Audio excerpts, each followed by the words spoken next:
பூமிக்கு நிம்மதி உண்டாகுவதாக. தேவனுடைய இரக்கங்கள் அதிகமாவதாக. தேவன் என்ன சொல்றாங்கன்னா, ஏசாயா 35:1, வனாந்தரமும் வறண்ட நிலமும் மகிழ்ந்து கருவெறி கழித்து புஷ்பத்தை போல செழிக்கும். என் வாழ்க்கை ஒரு வனாந்திரங்க. வனாந்திரத்துல மண்ணுதான் இருக்கும். என் வாழ்க்கையிலும் வெறும் மண்ணுதான் இருக்கு. வெறும் கஷ்டங்கள், கவலைகள் தான் இருக்கு. என் வாழ்க்கையில எங்க தேடினாலும் கஷ்டங்கள் தான் இருக்கு, துன்பங்கள் தான் இருக்கு. அப்படி இருக்கீங்கள? உங்க வாழ்க்கையில பூக்கள் மலர்கின்ற நேரம் வந்துடுச்சு. உங்க வாழ்க்கையில வண்ணமிகு பூக்கள் மலர்கின்ற நேரம் வந்துடுச்சு. இந்த தருணத்திற்காக தானே காத்துட்டு இருந்தீங்க. அழகான பூக்கள் மலர போகுது, சரிங்களாங்க? வாசனை மிகுந்த பூக்கள் உங்க வாழ்க்கையில பூத்து குலுங்குகிற நேரம் வந்துடுச்சு. ஐயோ, இந்த தருணத்திற்காக தான் நான் காத்துட்டு இருந்தேன் நீங்க சொல்ல போறீங்க. ஆண்டவர் நிறைய நன்மைகளை உங்களுக்காக பூக்க வைப்பார், சரிங்களா? உங்க வாழ்க்கை அர்த்தம் உள்ளதாய், அர்த்தம் நிறைந்ததாய் மாறும். உங்களுக்கே தோணும், நான் இந்த வாழ்க்கைய வாழணும், நல்லா வாழணும் அப்படின்னு ஒரு எண்ணம் வந்துடும். நீங்க வாழ்க்கையில வாழ்றதுக்கு தான் ஆசைப்படுவீங்க இன்னில இருந்து. அப்படிப்பட்ட நன்மைகள்லாம் வரப்போகுது இல்ல? நம்ம எப்பவுமே சாப்பிட்றதுக்கு தான் ஆசைப்படுவோம்ல. சாப்பிட்றதுக்கு நிறைய இருக்குங்க. பிரியாணி இருக்கு, பர்கர் இருக்கு, பீஸா இருக்கு, ஐஸ்கிரீம் இருக்கு, நிறைய இருக்கு சாப்பிட்றதுக்கு. ஆனா என் வாழ்க்கையில ஒண்ணுமே இல்லைங்க, நான் வாழ்றதுக்கு என்னங்க இருக்கு அப்படிதானே சொல்றீங்க? இல்ல, இனிமே வாழ்றதுக்கு நிறைய நன்மைகள் உங்களுக்காக தேவன் பூக்க வைப்பார். புதுசான ரொம்ப புதிய பூக்கள் மலரும், ஓகேங்களாங்க? புதிய ஆசீர்வாதங்கள் உங்க வீட்டுக்குள் வரும், உங்க குடும்பத்துக்குள் புதிய ஆசீர்வாதங்கள் வரும். நன்மைகள் உங்க வீட்டுல பூத்து குலுங்கும். காத்திருந்து காத்திருந்து அப்படியே கண்கள் வந்து பூத்து போச்சு. இன்னைக்கு நன்மை வந்துடாதா, எப்படியாவது இவங்க கிட்ட இருந்தும் நன்மை வந்துடாதா, நாளைக்கு நன்மை வந்துடாதா, அப்படிதான் காத்துட்டு இருந்து கண்கள் பூத்து போச்சுன்றீங்களா? இல்லை, நன்மைகள் பூக்கும். தேவனால் இன்றைக்கு உங்க வீட்டுல நன்மைகள் பூக்க ஆரம்பிக்கும். என்னங்க, என் வீடு வெறுமையான வீடா இருக்கு, காலியான வீடா இருக்கு. இல்ல, இனிமே நன்மைகள் பூக்கும், வண்ணமிகும் நிறைய பூக்கள் பூக்கும். இந்த இஸ்ரேல் நாட்டு மக்கள் என்ன நினைச்சாங்கன்னா, இந்த மோசைய பேசாதன்னா பேசிட்டே இருக்காரு, இந்த ராஜா கிட்ட போய் பேசுறாங்க, என்ன யூஸ்? அவர் அந்த ராஜா கிட்ட, எகிப்து ராஜா கிட்ட பேசி என்ன பயன் இருக்குது? அவர் நம்மளுக்கு விடுதலையும் கொடுக்க மாட்டாரு, நமக்கு கொடுக்க வேண்டிய சம்பளத்தையும் கொடுக்க மாட்டாரு.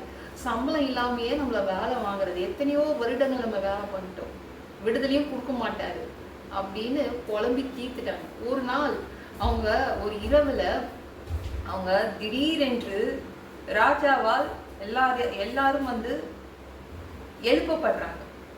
ராஜா எழுப்பி விடுறாரு. மோசேய அடிமைகளை, தூங்குகிற அடிமைகளை எழுப்பி விடுறாங்க. இல்ல, ராஜா வந்து விடுதலை கொடுத்துட்டாரு, நீங்க கிளம்புங்க அப்படின்னு. ஒரு இரவு நன்மை பூக்குது. எங்க இரவுல ஏதாவது பூக்கள் பூக்குமா? நம்ம தேவன் நினைச்சா நைட்ல கூட பூக்களை பூக்க வச்சிருவாரு. அப்படிதான் அவங்க வாழ்க்கையில ஒரு இரவுல நன்மை பூத்தது, விடுதலை கிடைச்சிருச்சு. தேவன் என்ன சொன்னாரு? கிளம்புறீங்கல்ல, எல்லாரும் சம்பளத்தை வாங்கிட்டு போங்க, கேளுங்க உங்க சம்பளம் எங்கன்னு கேளுங்க. எல்லாரும் அவங்க கிட்ட இருந்து தங்கத்தை வாங்கினாங்க. அந்த மக்களுக்காக, எகிப்து மக்களுக்காக அவங்க வேலை செஞ்சுட்டாங்கல்ல, அந்த மக்கள் கிட்ட சம்பளத்தை வாங்கிட்டு போனாங்க, தங்கத்தை வாங்கினாங்க, வெள்ளிய வாங்கினாங்க, துணி மணிகள்லாம் வாங்கிட்டு அவங்க கிளம்புனாங்க. எவ்வளவு பெரிய நன்மைகள் பூக்கும். விடியாது, என் வாழ்க்கை விடியாது அப்படின்றீங்கள? உங்க வாழ்க்கையில ஒரு பெரிய வெளிச்சம் வரும், நன்மைகள் பூக்க ஆரம்பிக்கும், சரிங்களா? வண்ணம் மிகுந்த ஒரு கலர்ஃபுல்லான ஒரு வாழ்க்கை உங்களுக்கு அமைச்சு கொடுப்பாரு. அவர் அந்த முடிவோடு தான் இன்னைக்கு இருக்காரு. பயப்படாதீங்க. இந்த வீடியோ பிடிச்சிருந்துச்சுன்னா மற்றவங்களுக்கும் ஷேர் பண்ண மறக்காதீங்க. கர்த்தர் தாமே உங்களை ஆசீர்வதிப்பாராக. ஜெபம் பண்ணலாமா? அன்பு பிதாவே, உங்க பிள்ளைங்க உங்க பாதத்துல வந்திருக்காங்க. சாமி, இரக்கம் செய்யுங்க, இறங்குங்க. உங்க பிள்ளைங்க, அவங்களுக்கு நிறைய தேவைகள் இருக்கு, காஞ்சு போய் கிடக்குறாங்க. அவங்களுடைய வாழ்க்கையில நிறைய பூக்கள் பூக்க வேண்டும், நிறைய நன்மைகள் பூக்க வேண்டும், ஆசீர்வாதங்கள் பூக்க வேண்டும். தயவு செய்து அவங்க வாழ்க்கையை அர்த்தமுள்ளதாய் மாற்றுங்க. எல்லாம் பொல்லாத பிசாசுகள், ஏவல்கள், மந்திரங்கள், தற்கொலையாவிகள், பயத்தினாவிகள், பலவீனப்படுத்துகின்ற ஆவிகள் எல்லாம் இயேசு என்ற பெயரினை கொண்டு துரத்துகிறேன். ஓடிப்போ. உங்க பிள்ளைங்களை ரத்த கோட்டிக்குள் மறைச்சுக்கோங்க. பரிசுத்த ஆவியாக இருக்குங்க. ஞானஸ்நானம் எடுக்கணும். ரட்சிப்பீராக. இயேசுவின் காயப்பட்ட தழும்புகளால் எல்லா வியாதிகளும், எல்லா பலவீனங்களும், கேன்சர் போன்ற வியாதிகளும், பரம்பரை வியாதிகளும் சரியாகுவதாக. ஒரு மனிதனா பிறந்தா ஜீவ புஸ்தகத்துல பேர் இருக்கணும். அப்படி இல்லைன்னா அந்த மனுஷனை பிடிச்சி நீங்க நரகத்துல தள்ளிடுவீங்க. தீ எரிகிற இடத்துல எப்படி போய் வாழ்றது? சாமி பரலோகத்துக்கு வர்றதுதான் ஆசைப்படும். அடிச்சு உதச்சு திருத்தி எங்களை பரலோகத்துக்கு அனுப்பிடுங்க. கழுவப்படாத பாவங்கள் எங்ககிட்ட இருந்துச்சுன்னா அவங்க திரு ரத்தத்தை கொண்டு கழுவி எங்களை பரலோகத்துக்கே அனுப்பிடுங்க.